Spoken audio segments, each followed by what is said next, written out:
اہل حدیث کہتے ہیں کہ آپ نبی صلی اللہ علیہ وآلہ وسلم کا وسیلہ نہیں دے سکتے، برائے مہربانی بتا دیں جائز ہے کہ ناجائز؟ اور دوسرا ختم شریف تو ویسے ہی خود ہی شریف بنا ہوا ہے، سال ثواب تو ثابت ہے، لیکن ختم شریف کے ساتھ نہیں، ویسے آپ غریبوں کو کھانا کھلائیں، میت کی طرف سے صدقہ کریں۔ رہ گیا نبی الاسلام کا وسیلہ پیش کرنا، تو اس کے بارے میں اہل حدیث ان کی کوئی ضد نہیں ہے اپنی ذاتی، وہ کہتے ہیں کہ صحیح بخاری میں 1010 نمبر حدیث ہے 1010 کہ حضرت عمر نے کہا، اے اللہ جب تک تیرے نبی ہم میں موجود تھے، انا کننا نتوسل الیک بنبینا، ہم تیرے حضور متوجہ ہوتے تھے اپنے نبی کے وسیلے سے، یعنی ان کی دعا کی برکت سے تو ہم پہ بارش نازل فرماتا تھا، اب ہم ان کے چچا کو لے کے آئے ہیں۔ تو حضرت عمر کا یہی عقیدہ تھا کہ رسول اللہ کی وفات کے بعد چونکہ اب ڈائریکٹ حضور سے کمیونیکیشن نہیں ہو سکتی، تو حضرت عمر وسیلے کا مطلب یہ لیتے تھے کہ رسول اللہ سے دعا کروانا، تو وہ قبر پہ تو ممکن نہیں ہے، تو پھر حضور کے قریبی ساتھی اور حضور کے چچا عباس ابن عبد المطلب کو وہ لے کے آتے تھے۔ تو یہ جو اہل حدیث نے عقیدہ اپنایا ہوا ہے، یہ حضرت عمر کا بھی یہی عقیدہ ہے، ورنہ تو وہ کہہ دیتے کہ یا رسول اللہ پہ، یا اللہ پہلے تیرے نبی کے وسیلہ ان کو ساتھ لے کے آتے تھے، اب ہم ان کی قبر پہ حاضر ہوئے ہیں، ان کے صدقے بارش نازل فرما دے۔ دوسری طرف جن لوگوں نے وسیلے کو نبی الاسلام کے جائز سمجھا، تو کچھ احادیث ایسی ہیں، جس طرح سنن ابن ماجہ میں حدیث ہے اور ابن ماجہ نے اس کے ساتھ لکھا یہ حدیث صحیح ہے۔ عثمان بن حنیف روایت کرتے ہیں کہ ایک نابینا صحابی تھے، وہ رسول اللہ صلی اللہ علیہ وآلہ وسلم کے پاس آئے، انہوں نے کہا یا رسول اللہ دعا کریں میری آنکھیں مجھے اللہ تعالیٰ لوٹا دے۔ آپ نے فرمایا صبر کر لو تو جنت ہے، تو کہتے ہو تو دعا کر دیتا ہوں۔ انہوں نے کہا یا رسول اللہ آپ دعا ہی کریں، ان کو پتا جنت تو ویسے ہی ہے، ان کے لیے تھی واقعی، وہ خالی گولی نہیں تھے جو کچھ بھی ہے تیرے محبوب کی امت سے۔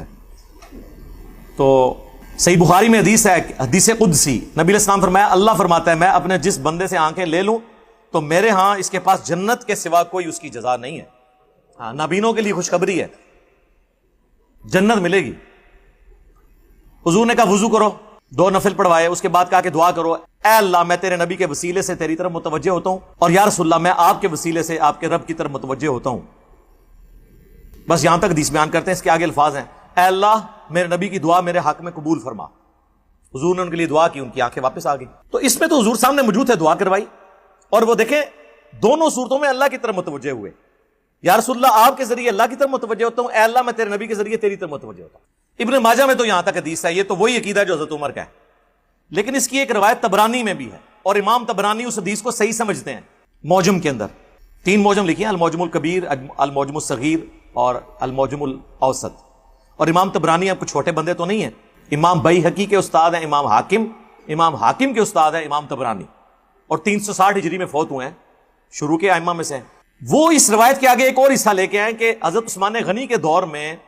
ایک شخص مقروض تھا، یا کوئی اس کا کوئی مسئلہ تھا، کوئی حاجت تھی، وہ حضرت عثمان کے پاس گیا تو حضرت عثمان نے اس کی طرف التفات نہیں کیا،